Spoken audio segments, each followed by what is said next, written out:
Tara sa Temple Street Market. Let's go!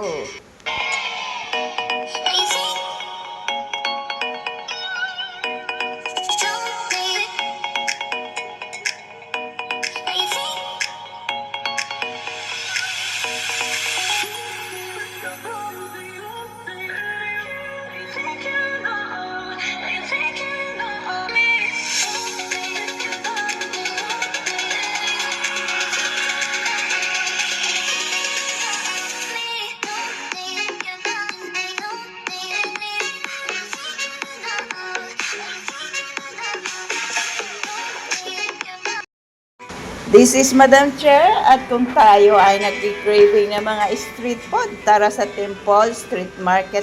Dito lang yan sa Jordan, madali lang pong puntahan. Kaya naman, tara, samahan niyo po ako. Ito na po tayo, naglalakad na tayo sa Temple Market at syempre makikita natin ang iba't kumbaga nationwide na mga stall na mga street food. Katulad po ng Philippine street food, nariyan po yan. At syempre yung mga pamusong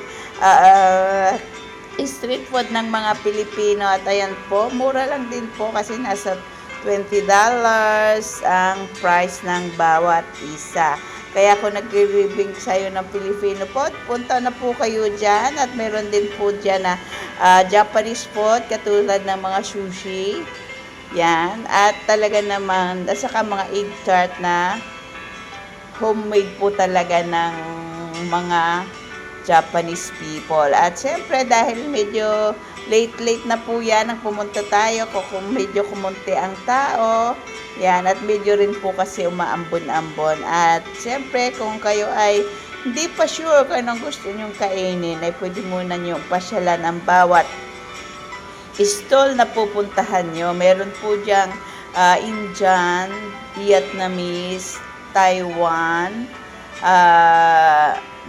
Malaysian, Singapore, meron din pong ano po, yung sa Amerika, yung sa iba pang country na mayroon po sila dyan na mga stall. So, it depends po sa inyo kung ano ang gini-cravings mo nyo po ay meron po dyan na tayong pagpipilian. At syempre sa bawat stall ay makakapili po kayo ng swak sa budget ninyo na mabubusog naman kayo. At syempre para matapos ng ating mga cravings, dyan po tayo pumunta. May meat, may vegetable, may seafoods, at iba pa po na pwede nyong pagpipilian. At syempre yan katulad ng mabangong mga pusit. At may isa din po silang stall na pwede nyong gamitin para kumain. Yan. At syempre, tayo ay naglalakad-lakad muna at tumitingin kung ano po ba ang ating. Ito po, ito Hong Kong po to. Yung mga stuff, mga eggplant na may stuff po ng meat or fish. Yan. At syempre, mayroon din po tayo dyan na nakikitang drinks na gawa po sa mga fruit, sugar cane, at iba po. Meron din po siyempre ng mga soft drinks. Hindi yan mawawala siyempre. Yan. At diba, nakakatakam naman talaga. Kaya lang, nung pumunta po kami dyan, is very full kami kasi kakakain lang po namin ng lunch. Of all the 2 hours nang nakakain kami ng lunch. Kaya lang talaga busog pa po kami. So, nagtingin-tingin po muna natin at tinignan natin kung ano talaga ang makikita na natin dyan. At very delicious. At ang dami pong mga tourists na galing sa iba't ibang bansa. Kung ang hanap nyo ay noodles, ayan po may fried noodles po dyan na iba-iba ang toppings.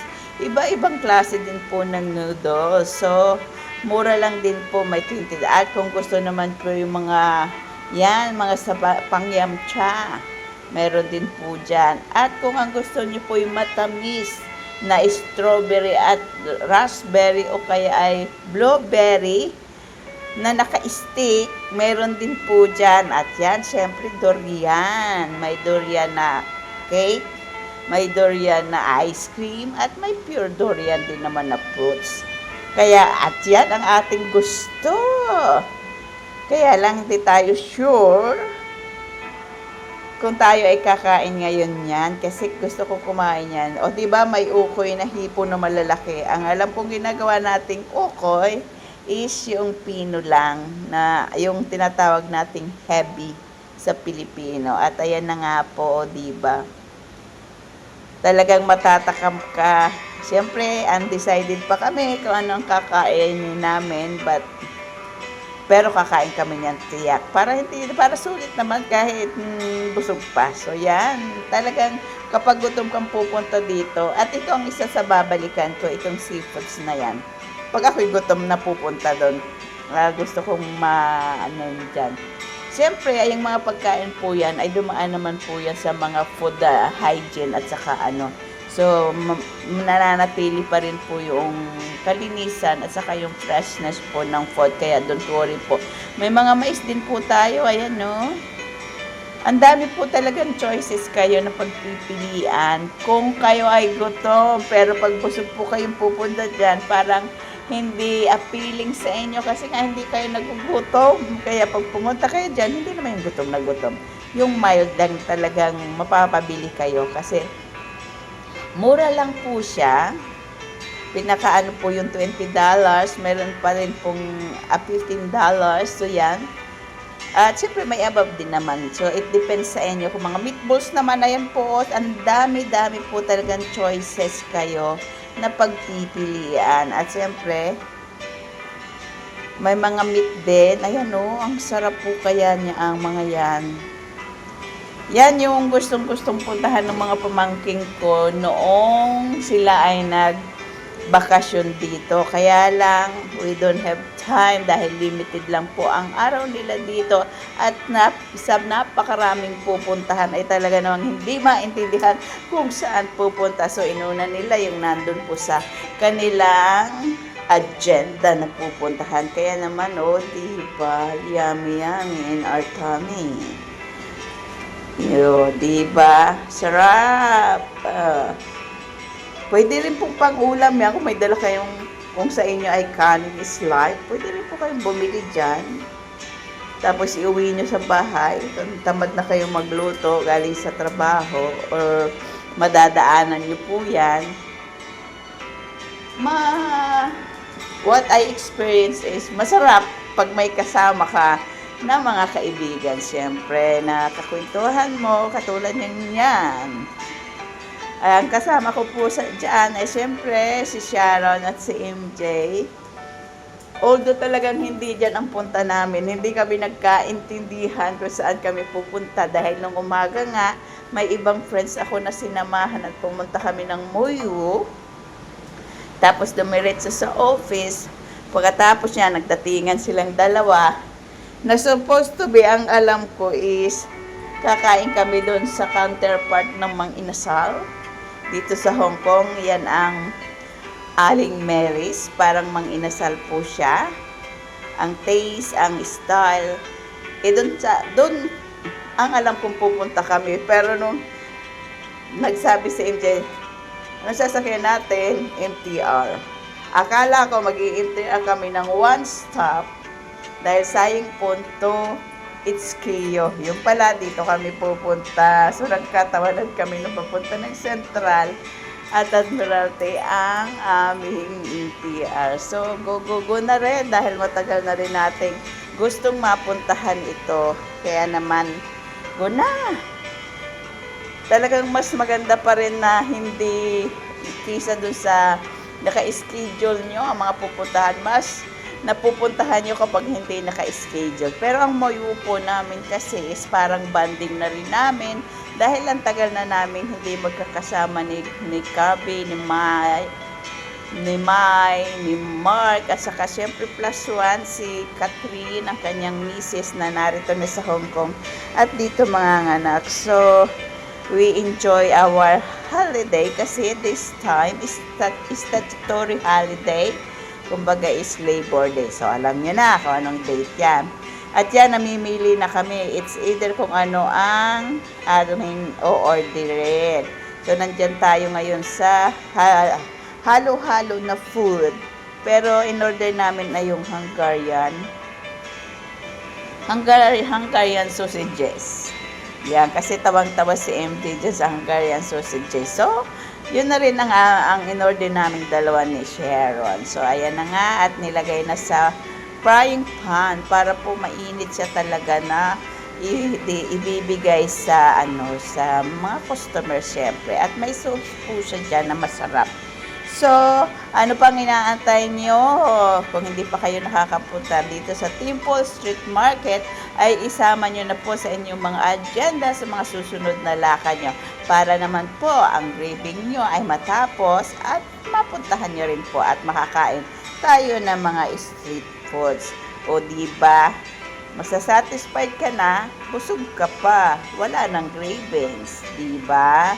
So, ayan, daming choices. Bahala na po kayo. Di ba yan yung Hungarian sausage? Bahala na kayo kung bakit natawa si MJ at si Sharon. At ako na rin dyan sa Hungarian sausage. So, comment down below kung ano ang napansin nyo. At siyempre, kung nagustuhan nyo po itong ibinahagi namin sa inyo, huwag nyo pong kalimutang i-like or i-heart, i-love po natin. At siyempre, comment down below kung anong mga street food, ang mga cravings nyo, favorito nyo. Or kung nakapunta na po ba kayo dyan sa Temple Street Market. At siyempre, kung saang bahagi kayo ng mundo nanonood po ng ating vlog na ito, paki-comment down below.